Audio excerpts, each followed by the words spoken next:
All right, hello everybody. My name is Master Chen. This is Doxy. And you are either watching or listening to Greynoise. This is episode 213. Tonight we are a hodgepodge of a podcast. We are going to kind of stick around STEM, but there's a lot of shit to talk about, and we'll get into that in just a second. It is Friday night, shortly after 7:30, so we are at the SYN Shop Hackerspace in Las Vegas, Nevada. The address is 1075 American Pacific Drive, Suite C in Henderson, Nevada specifically. We're still the Las Vegas Valley Hackerspace. Anyway, for more information on us as a hackerspace, go to synshop.org. And for information on us as a podcast, go to Greynoise, that's GREYNOI.SE. I missed something there. Remember, we have classes here. We just finished the lockpick earlier this week. There's a lot of stuff going on. So for those classes, go to meetup.com/synshop. Remember, that is SYNSHOP. Okay, so there's a lot of stuff to kind of unpack here. As you can tell, it's just me and Doxy here tonight. Michelle is on assignment across the pond. We'll just leave it at that. Yes. And I don't know when the last time we had an episode together. A duo show. You know, I was actually looking forward to that for a long time, and then you kind of just kept escaping me. I had a lot of assignments to do outside of this area. Yeah, exactly. You've always been on assignments, and I see that you're still wearing that goddamn shirt, which is why his hair is not lime green yet.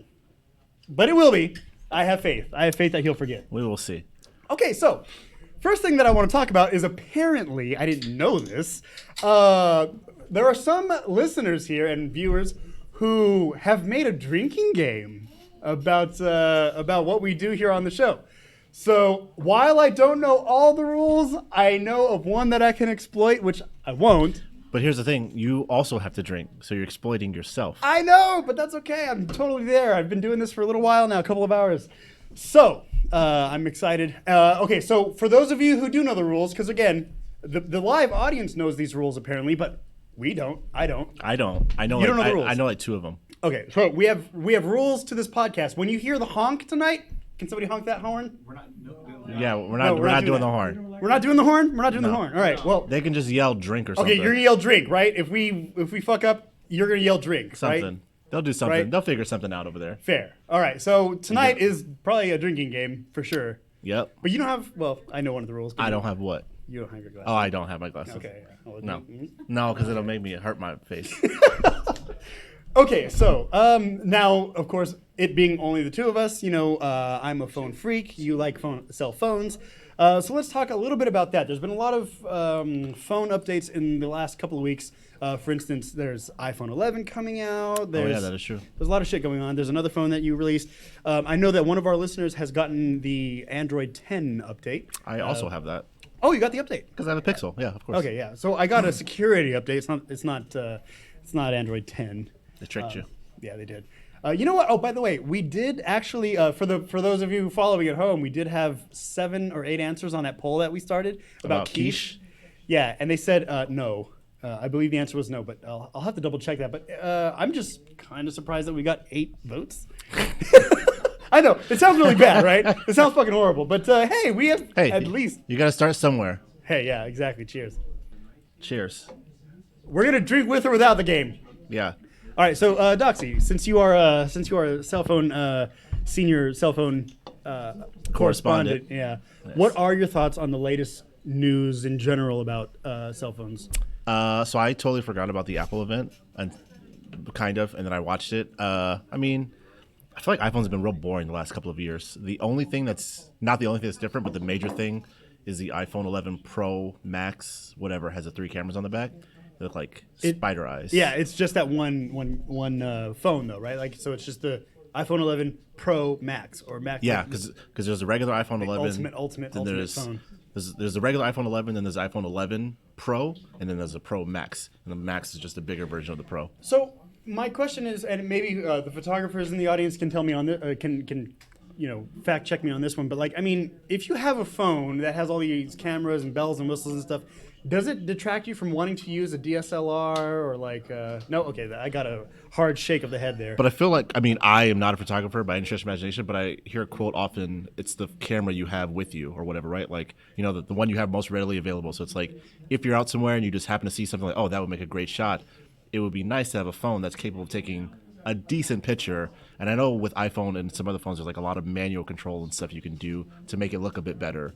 I mean, okay, if you're a photographer, I'm not saying that you should probably be carrying around your DSLR all the time, but I mean, if you are a good photographer with talent, you maybe not you won't have to rely on technology so much as you do. What do you, like? I'm saying like, okay, let's say you don't have the DSLR with you, Yeah. but you have this iPhone 11 with the spider eyes on the back. Would you be able, as a photographer, do you think you'd be able to make a couple of adjustments to get that best shot while it's there in the moment? I think okay, so. we got a yes from the audience. I think so, because I mean, there are, again, I think there are a lot of raw controls on the iPhone and like the Pixel and stuff where you can get pretty decent shots if you take the time, and even just the point and click are still really or pretty good for the effort you put into it, which is zero if you just like take a picture. Yeah, wow. So yeah. But I mean, I don't really give a shit about iPhones. I feel like they're really boring. I feel like they've stagnated in their progress. I mean, it's a new A13 or A14, whatever their Bionic chip is. It's another one of those. There's another camera, bigger battery, but it's boring. Yeah, but even with Android, I've kind of anticipated this wall of innovation. Yeah. Right? Because like you've said it before. I think we've even titled one of our episodes as this, but like the black slab, right? Yes. Like how far can you innovate past a piece of glass that has touchscreen capabilities and cameras? Like what are you going to do with it? I mean, I guess the next big thing is folding phones, but that is not something I'm excited about. I think so far it's been a failure. I mean, it's only its first iteration, but yeah. But I just don't like. That's essentially like having a tablet in my pocket, and I already don't like tablets. So I feel like a folding phone is also stupid. That's my opinion. I know some of our other people are very excited about it, but I don't get the use case for it. I don't know. There's been a lot of people, especially in our live stream, who say, "Hey, if you implement it properly, maybe it'll work." Yeah, I assume it'll work well because I've seen the Galaxy Fold in a couple of videos and stuff. I mean, I guess it looks nice, but it also looks very cumbersome and very annoying. Like it's instead of being just one flat black slab, now you have this curved slab in your pocket. I remember that video where people thought they were like a screen protector. Yeah, instead trying of the to actual peel the screen. Yeah, just like a lot of little technical things that it just makes it annoying. Just from looking at it, it would make it annoying to use, I think. Yeah. But whatever.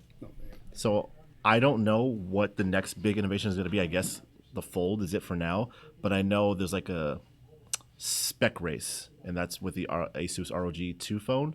Okay, so that's the one that I wanted to ask you about because you wanted to bring that up. Yeah. What makes this interesting? It's a phone for gamers. You're using air quotes there behind your laptop. I mean, it's a phone built by Asus ROG, Republic of Gamers. We haven't hit any drinking points yet?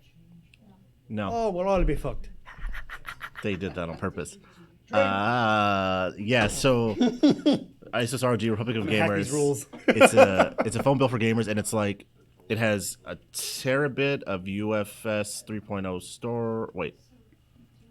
storage, 12 gigs of RAM, the 120 hertz display, 6,000 milliamp battery.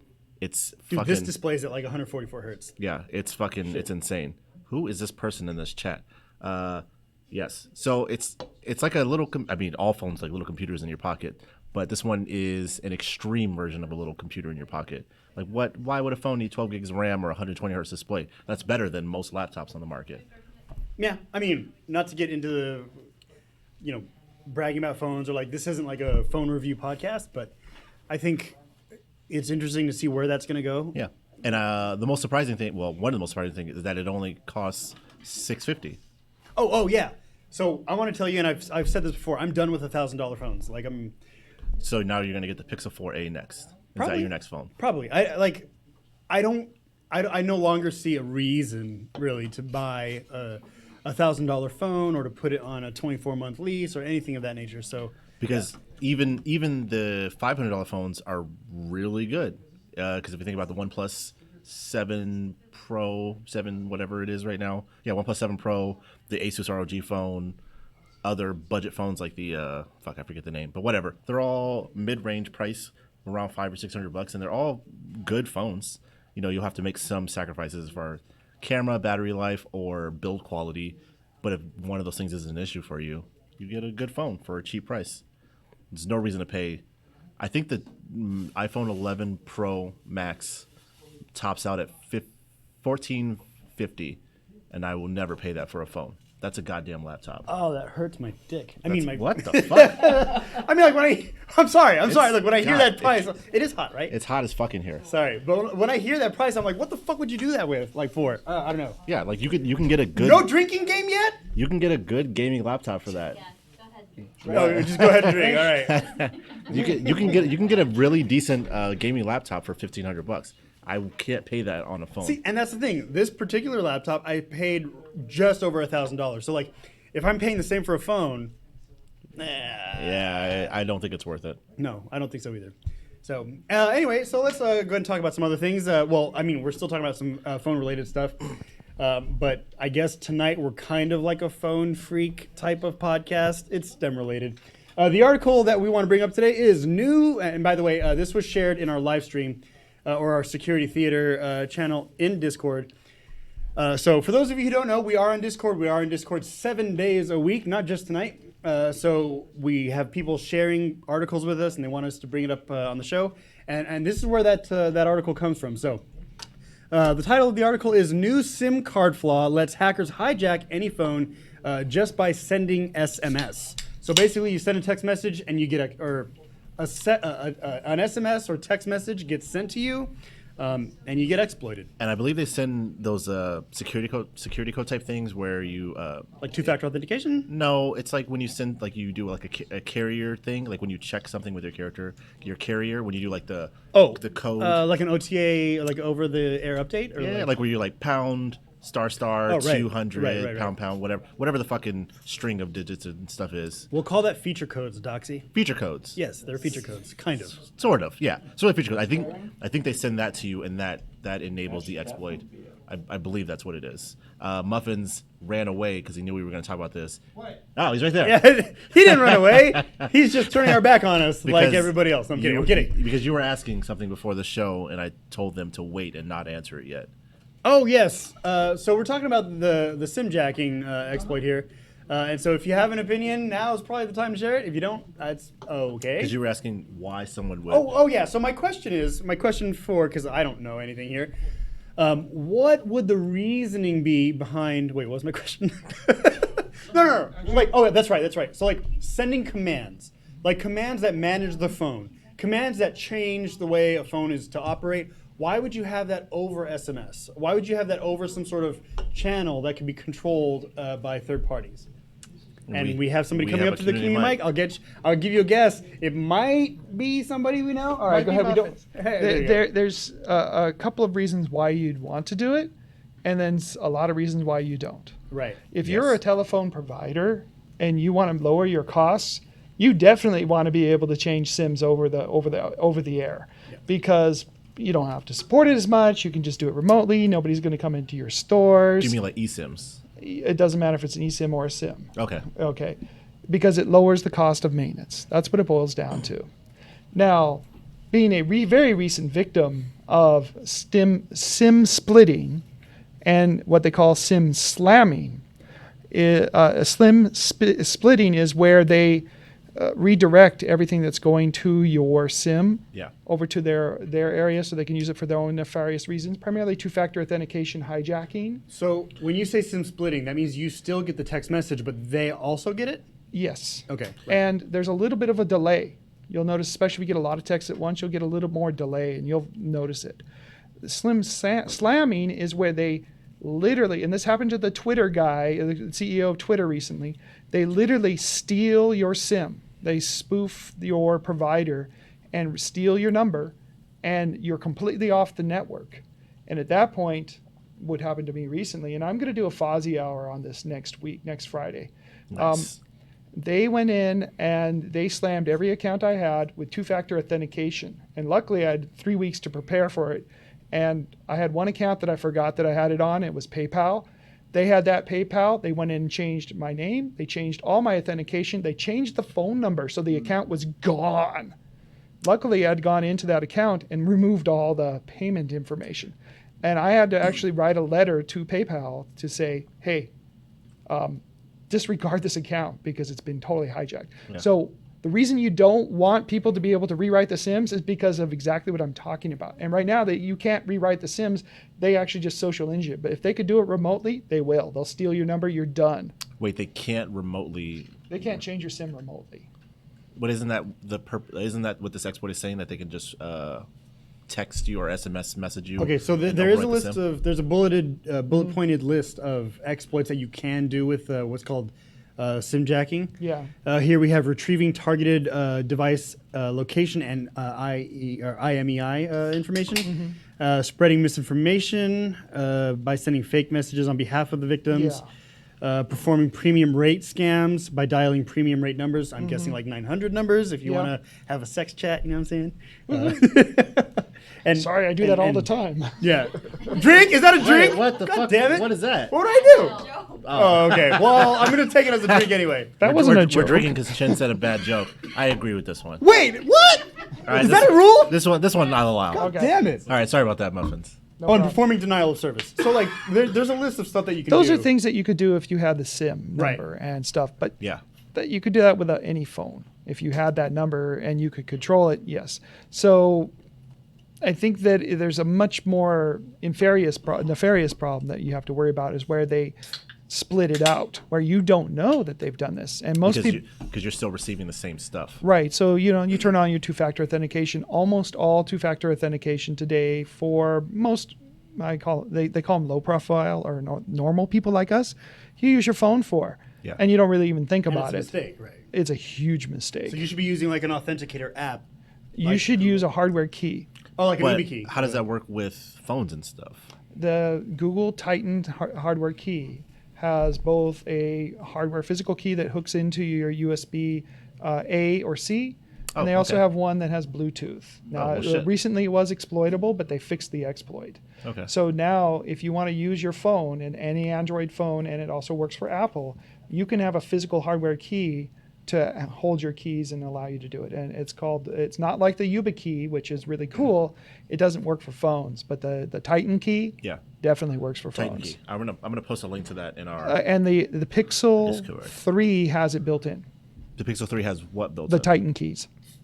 Maybe I don't know if do you know if the Pixel 3A has that? Yes. You're still using that, right? The Titan? No, you're just using the 3A. It has The 3A. it has the equivalent of the Titan key built into it. So for my two-factor stuff. Yes. Oh shit! I'm secure and I didn't even know it. Yeah, probably. Wait, are you even implementing it? You probably don't have it turned on because you have to go into the Google account. Drink. And you got to drop down. Sorry. You actually have to turn on the hardware account. Now, I only read this. I haven't tried it, but I read that it's built into the Pixel 3 and 3A. Okay, I'm not gonna do it right now, obviously, because that's rude. But I'm gonna take a look at it and see if it's. I mean, I believe that it's in there, but. And if it's not, let me know because I've been misled by reading, internet literature. And it could be I don't know yet, but it could be a Pixel 3 thing and not a Pixel 3A because of hardware limitations or something. Could maybe. be, but I recall it was Pixel 3 and 3A. Okay. There had been a point of that. I mean, we can definitely look afterwards and see if it's in we'll there. check. That works perfectly. Okay. So yeah, it's a bad idea to let anybody do remote things to something that they use as a primary key for your phone number, your contacts, your authentication. So I would say it's bad. Bad. Yeah, unless you want to save money for telecoms. Which I think they all do. Absolutely. Which is a thing. This is a bit of a tangent, but I know, like in other countries, less well-developed countries, they don't do updates and whatnot because updates cause phones to break and they don't have the support and they don't want to replace phones and work to fix things that the updates break, so they just leave them on legacy software for ever. In a lot of countries, though, you don't have a billing account tied to it. You do recharges. Yeah, they do. So yeah. you'll go out and you'll buy your dollars, because a lot of these countries also support the mobile payments as their primary, because there isn't really a good banking infrastructure. So it's kind of like a store of value, but it's a limited store of value. So you don't have to really worry that it got exploited, because okay, just throw it away and get a new one. Yeah. Yeah. They're not as tied to their phones as we are. Yeah, we're very vulnerable here in the States. Because our phones are very expensive, so people want to keep them for a long time. And I mean, They're pretty much our identity, our personal. I think we're very trusting in comparison to a lot of other cultures. That we trust our technology companies, Yes. we trust our government, we trust our phone companies, and so many mistakes. well, there's a price. There's the social liquidity of being able to do things and feel comfortable and be able to sleep at night until something bad happens to you, like me. Like SIM splitting. Splitting. Say that 5 times fast. Yeah, blah, blah. Heck, I'm not even drunk and I can't say it. Oh, you're missing out. Oh, sorry. God damn it. I know one of the rules. So one thing to think about is that, and most people don't, is that when you walk into your house with your phone, generally you'll allow it to connect to your Wi-Fi, right? Yeah. This thing has been out floating around with a lot of people. If they exploit into this thing, they own your network. Now they're Not on your only do home they network. own your network, Yeah. they own your media devices, your cameras, your Ring doorbells. And that's if you're talking about like your home network. If you're talking about like working for a company that's a BYOB Same problem. or a BYOB, I'm sorry. Jesus, bring your own, dude. Bring your own device. I mean, bring your own device. DD. Yeah. BYOD, right? Yeah. Yeah.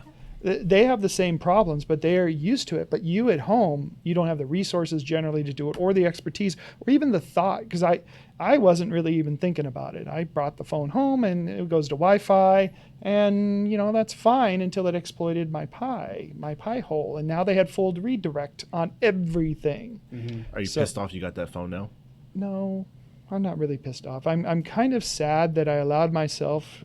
Do you think it's almost like the nature of the beast, right? The nature of the No, I think that this is a fundamental change, that they've really started going after your home, where before it's like, so what?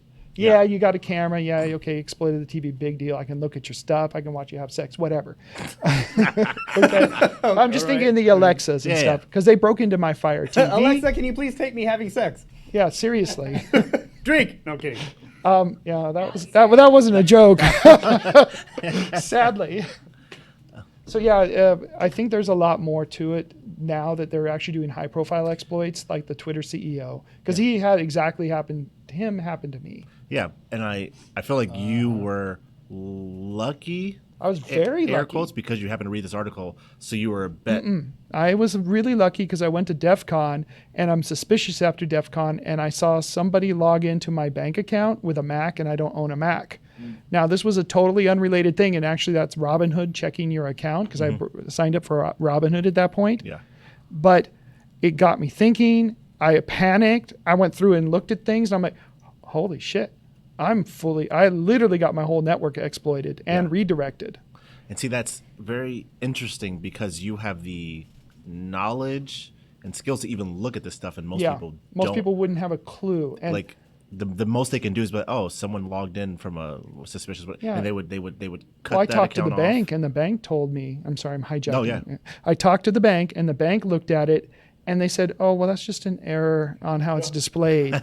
And I'm like, no, it's not. This is, and they're like, no. It's on my system, it's reading as and I hear this long pause, a Windows 10 machine. And I'm like, it's a Mac. Oh, I meant an Android. And I'm like, okay, dude, you're like totally yanking my legs here. And see, and I feel like most people would just be like, oh. Yeah, they would have just again, accepted with it. the trusting thing, they're like, oh, they said it's this, so that must be what it is. Yep. And then they're not going to deep dive into the network and be like, what's going on in my home? Most people, they don't have the ability to. Right, nor the incentive, nor the desire Yeah. to make that type of change. And It's a hassle. It's a hassle setting up Wi-Fi for yourself at home. It's a hassle being like, oh, my Wi-Fi's fucked up. I got to do it again. They would just be like, it's okay, probably. So yeah, next week I'll do a Fozzie hour without much connectivity, preferably none. So to tell you how I found out and what I did to solve it. That would be very good, especially if we could publish that and do something with it. I think it's important because every one of us can be victimized because we all use two-factor authentication against our SIMs. Yes. And I feel like a lot more people are being victimized than we think. or Because that people that don't they want to think. talk about it. They don't want to talk about it, and I think a lot of people don't know. Or, yeah, they don't know because you. I kind of did. happen I upon it. literally didn't know that they did a SIM split on me for probably 6 months, is what it looks like back based on my logs. I just noticed that because I get a lot of texts in short bursts, that there was long delays in the texts I was Yeah. getting. So one clue, guys, if you expect a text and it takes more than a couple minutes to get to you, you're probably split. Oh, I think I'm fucked. Oh shit! Very interesting. Well, anyway, all right. I mean, that's very good information to have. Because when I got the SIM in, the new SIM, and I got it all set up correctly, every text came through within seconds, not minutes or hours. Right, especially ones that you're expecting and you know. Especially two-factor authentications, bill notifications, anything that was financially oriented. Yeah. Those used to take like an hour before they show up on my phone, and I'm like, what the heck? Yeah, I don't even interesting. remember this one. So So everybody, be aware of that. be aware of the timing on your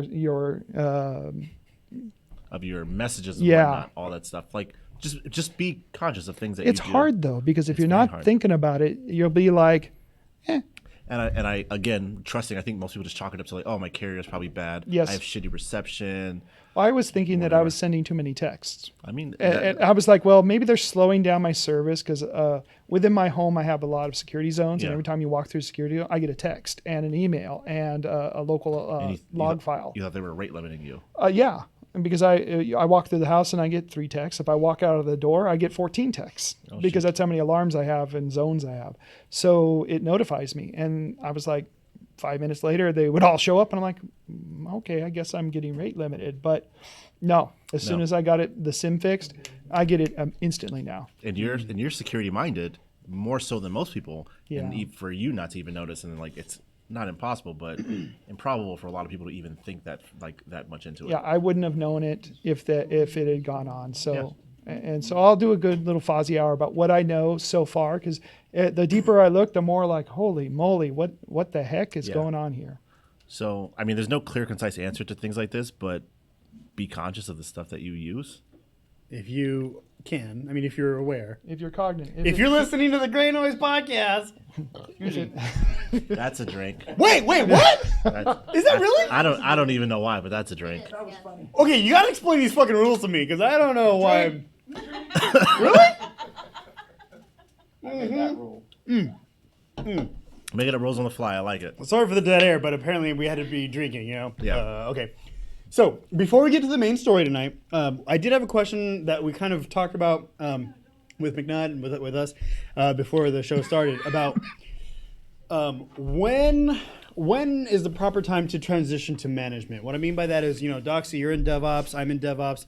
McNutt is a software developer. So, like, when do you go from, like, writing code and, like, being in the trenches to, like, being management, where you're managing a team, or you're kind of delegating that responsibility, you're putting a team together, you're saying, okay, you're responsible for task A, B, C, D, and et cetera, et cetera. Like, when do you transition to that? I don't. So If you want to.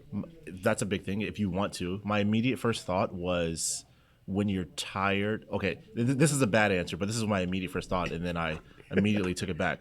But the first answer was when you're tired of keeping up with new technology and stuff like that, and like having to learn new systems and processes and new tech every day, every couple of days, every week, every month, or whatever. But that's a bad answer, because if you're a manager who isn't up to date on the tech that you're working on or delegating to your employees, then you're probably a shit manager, right? Like, I wouldn't want someone managing me that doesn't know what I'm working on or working with.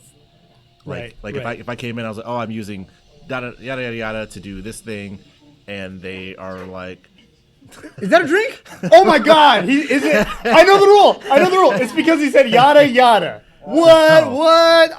I'm hacking these rules. so it, like if they're not aware or Reverse engineering. or if they're not aware or up to date on the technologies that I'm using, how can I expect them to be a good leader and or manager for me? And I wouldn't want to be that for someone else. Did I just do that? I don't even have glasses on. No, I did it. 'Cause Oh. I know that I can do it. You can't. So that's a bad first answer. Not when you're tired of the tech, not whenever. I don't know when is an appropriate time to evolve from a little sysadmin to a manager. I know McNutt was saying some stuff. I know you were saying some stuff. Well, so I agree with you that like there's just a point where like you're gonna get tired of keeping up with technology, but I mean, being in IT, being in software development, being in technology in general, I've always told, at least the people that I've interviewed with, like, you kind of have to submit yourself to being a student for kind of like the rest of your career. Yes. You know, and there's just kind of like no way around it. And so as long as you're cool with that, then you can be in the trenches for as long as you're comfortable with doing that. You mean like learning? But I feel like even, like I said, even if you're a manager, you still need to do that. Right. But I mean, okay, so like... So maybe not as in-depth as you would as if you were actually working on the tech or working with the tech, but you at least need to have a high-level knowledge of the systems, technologies, and processes that you're going to be using or delegating, rather, to your employees, underlings. Yeah. Oh, that's what I wanted to touch upon in just a second, though. Or I mean now. So I will say that one of my own personal struggles when it comes to like being in a job, being in a new job, is like I like to learn new things, and I like to learn from people just as much as I like teaching. So for those of you who know me, I speak at DEF CON, I speak at all these places. I love to teach, but also I like to learn from people. And if I can't learn from you, unfortunately, it's really hard for me to like, hold on, I don't want to use the wrong words. But like, it's hard for me to maybe, to a certain degree, respect you if I can't learn from you. Right. And so like, as soon as I'm done learning, I kind of want to jump ship. So, but if that's the case, right, then like I wouldn't be management because I'm answering to somebody above me, right? You're just teaching at that point. You're not really. Yeah. I mean, well, that's false because your lower level employees can always teach you something. I mean, okay, so I will say, Doxy, you and I met from a previous employer, and before... You're telling the people too much stuff. Oh, sorry, Dox. Just kidding. No, but I mean, like, but before we met, like, I was always in a position of management or kind of just doing my own thing where, like, I didn't have a team. I didn't have somebody that I had to answer to necessarily. And even at our previous employer, eventually... Maybe it's because you left, but eventually I was managing that department by myself. Yeah. And so I've just always found myself in those positions. So, at my current place, I'm not in that position, and it's been hard, right? Because it's like a transition. It's almost like a reverse transition, where people here may be comfortable with development, and I'm comfortable with management transitioning to the other side. I know for me, I don't in the tech space. I don't have a lot of management experience, and I don't necessarily want it. I like learning. I like being on a team and learning from a lot of different people because, I mean, that's where you get the best stuff. Like I can read articles and I can read manuals and man pages and whatever all day, but it's very hard for me to learn that way because it doesn't stick. Because I don't give a shit if it's not like real world application. I need to be like, we're doing this because of this, and this is the tool you should use to help you with this. And that's a good way for me to learn or like get an entry into whatever. And I feel like management takes a lot of that away because you're usually the teacher at that point. Even though you can learn from your employees and whatnot, you're more expected to be the teacher. And I don't know. I don't see myself at a point now where I'm done learning stuff. I still feel like I'm very much early in my career. Like I'm a DevOps person, but I'm still learning a lot every day. So Do you think you'd be ready for management when that step comes up? Yeah. I mean, yes.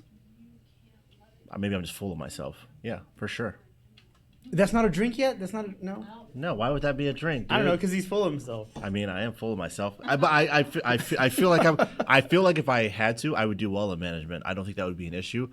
I just don't want to, especially because I also like fucking around and just doing my own thing, leaving work early.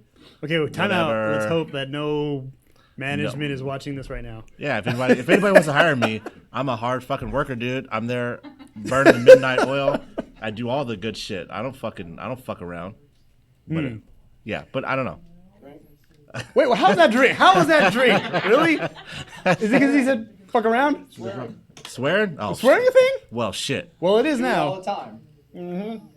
I don't have a good answer, and there is really no good answer. I mean, you transition to management either out of necessity or because that's something you're tired.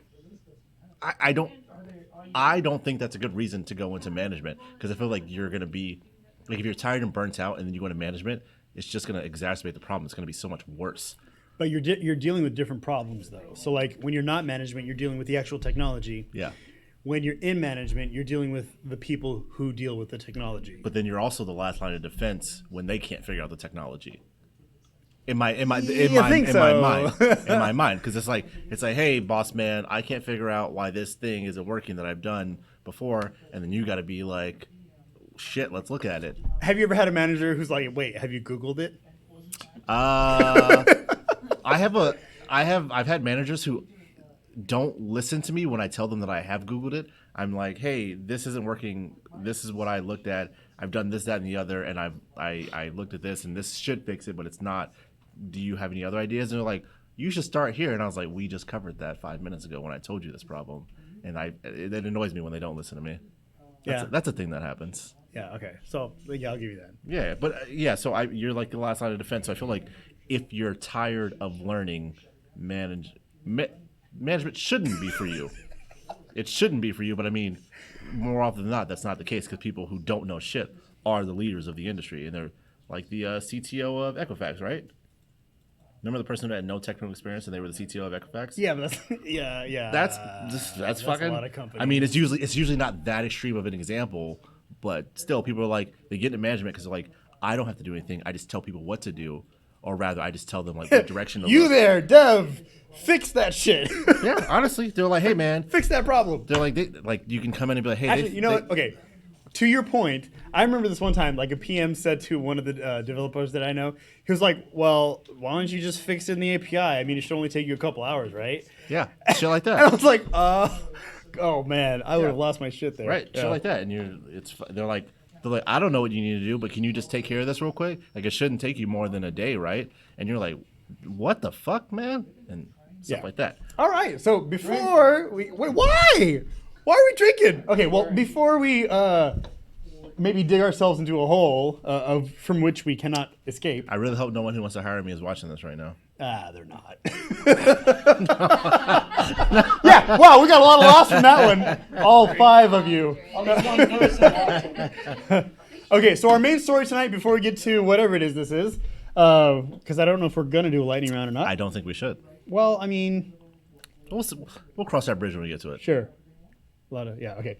All right, so an article was given to us by one of our listeners about encryption. So the article, and I'm not going to read verbatim what it is, but the article title, if you Google Verge encrypted, this story is now about 18 hours old, maybe about 20 now. It was released at 6 a.m. Eastern time today. The article is, encrypted messaging is becoming more popular and child advocates are worried. Now, there's a lot to unpack here, so let's kind of get into it. Now, the gist of the... Go ahead.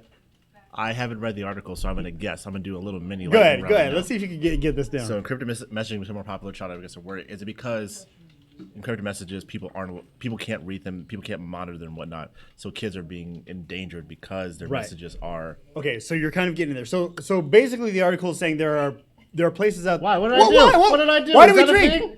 What the fuck? What did he do? Drink. Did he do this? Did he do this? That's the thing. The fuck? We're reverse engineering this shit. Mm-hmm. For the folks at home, I do apologize. I'm yelling into the mic. That's what happens when I get drunk. All right. So actually, Doxy, you're pretty much there. Nice. So the idea is, like Facebook Messenger or just Facebook in general, or like all these other types of apps, like let's say WhatsApp, Telegram, Line. Right. Well, Wire? they are on the side of encryption is important and we need to implement it, right? Yes. And so this article is actually kind of attacking them as a sense of like, well, yeah, we should all have encryption, but at the same time, child pornography is a problem that is encrypted. You should kind of not, you know what I mean? Like it's... Oh, like they're sending child pornography. Right. So remember, messages. now for those of you who don't know, encryption actually protects everybody, whether you're a white Good nationalist, or you're bad. good, you're bad, you're indifferent. It protects you. It protects your banking transactions. It protects your chat. It protects anything that you're doing online. With that said, anybody can use encryption. And so the technology is neutral, okay? The technology doesn't choose who it's going to protect or who it's going to service, right? Make sense? Yeah. And so the problem, and this article is kind of saying, is like, okay, well, all these services are really pushing for encryption. And literally in the article, it's like, or in the, not even the article, but in the title, it's like, what about the children? Like, listen, and child advocates are worried. I mean, which is a legitimate concern and honestly something I hadn't thought about. Because I know kids are really big on YouTube and whatnot, and YouTube had a messaging feature. But even without the messaging feature, they have a comment section. You know, kids make videos. Weird people come to their comments like, "Hey, you should install this app and add my blah blah blah blah blah," and then they're gone. No one can read what's happening, right? Like they're in the ether now. Is that what you're talking about? I mean, wait, what app are you? Anything like if someone's like, "Hey, download Line," and we can message there instead of here in the comments, right? Yeah, I mean, that is an issue. Is Line one? Am I making up apps? No, I think you're making shit up now. Maybe it's just Wire. I know Wire's one. Wire's one. Wire's one. Wire's one. Maybe Line Signal is isn't another. one. Right? Signal. Okay. Yeah, he should have another drink, right? Thank you. So maybe Drink. Line isn't one. All right. I'm just gonna No. drink. So now, no. Cheers, everybody. So, Oh, okay. All right. Well, shit. All right. well, all right. See, look, we are coerced. Just for the hell of it, you know? Just for the hell of it, quoted. Sorry. Go ahead. So the point is now, whatever encryption method you're using, app, whatever. The point is it okay for you to use it when the children are involved?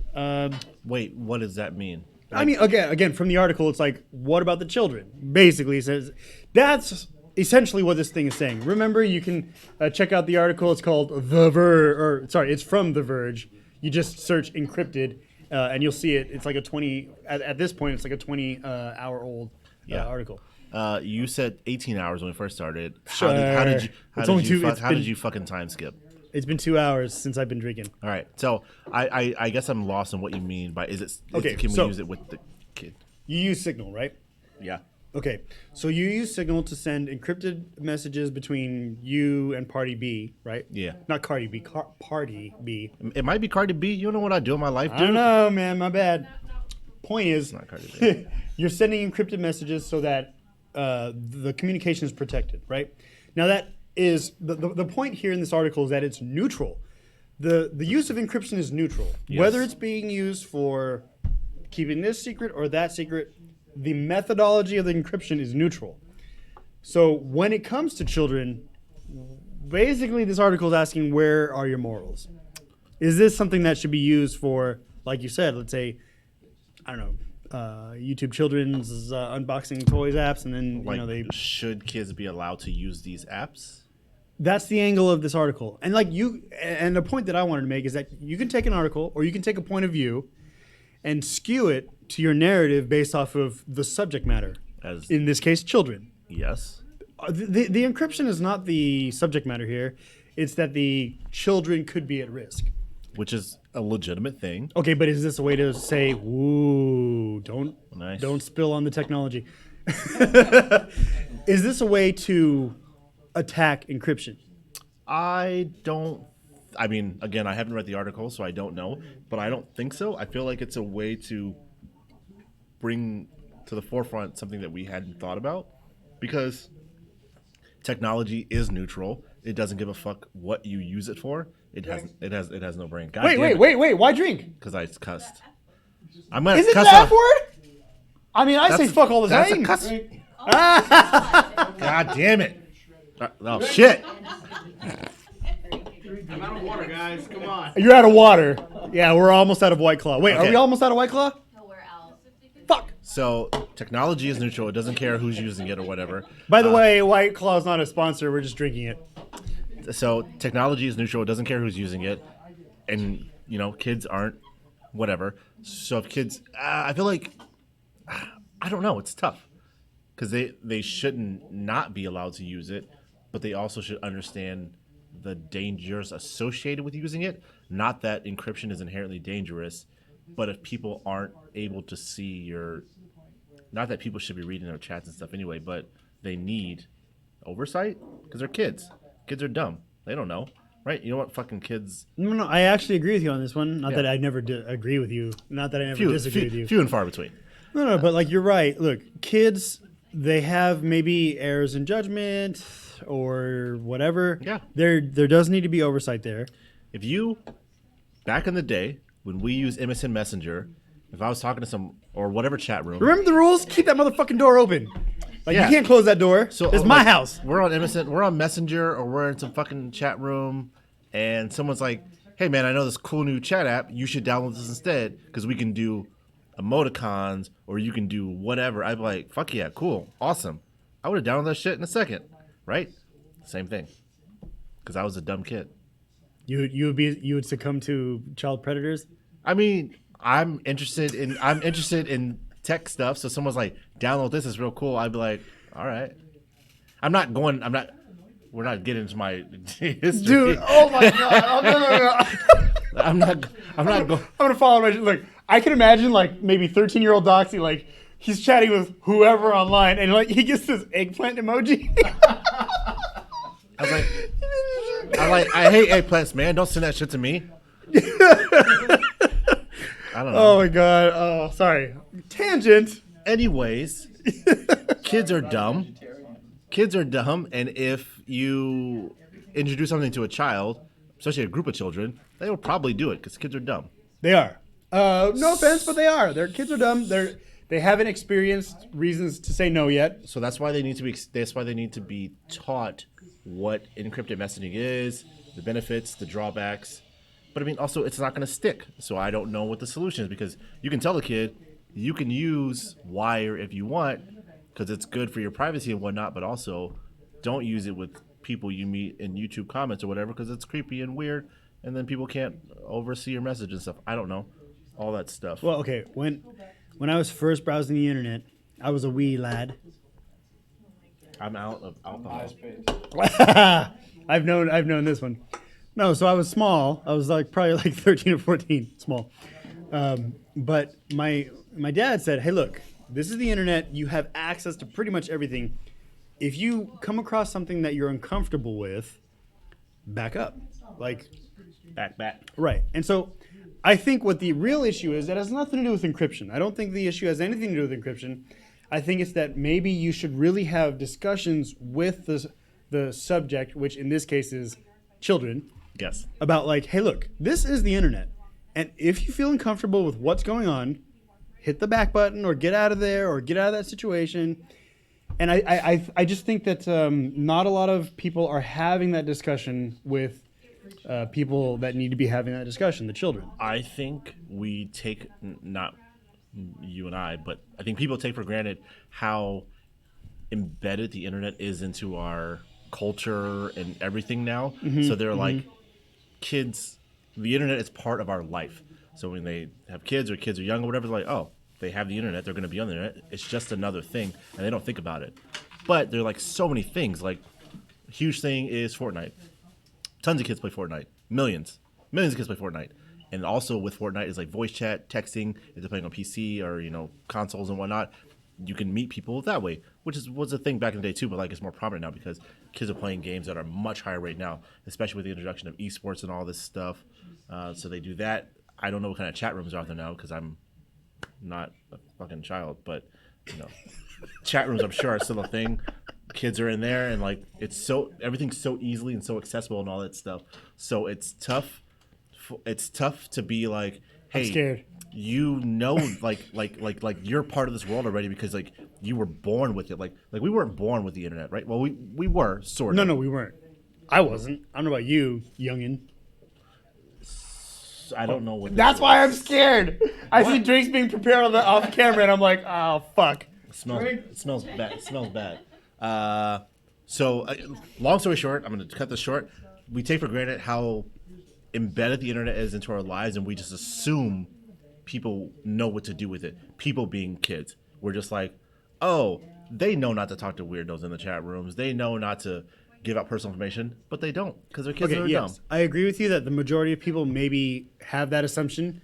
I personally don't, but hey, it is what it is. I know that we come from a technical background. Sorry, I mean, people who don't come from a technical background, yes, and people who have children. Yeah, that's a fair statement. We lads. Does that count? Does that count? He said "we lads." It's almost like he's Scottish, right? That doesn't, doesn't count. count? That doesn't count. Oh, okay. Oh, it's only when I use an accent. Well, all I'm saying is that he said "we lad." Oh But you my just did. God. You son of a bitch. This is a drinking game tonight. All right. Okay. Anyway, let's cut this down. Final thoughts is don't take for granted how embedded the internet is into our life and society and all that stuff.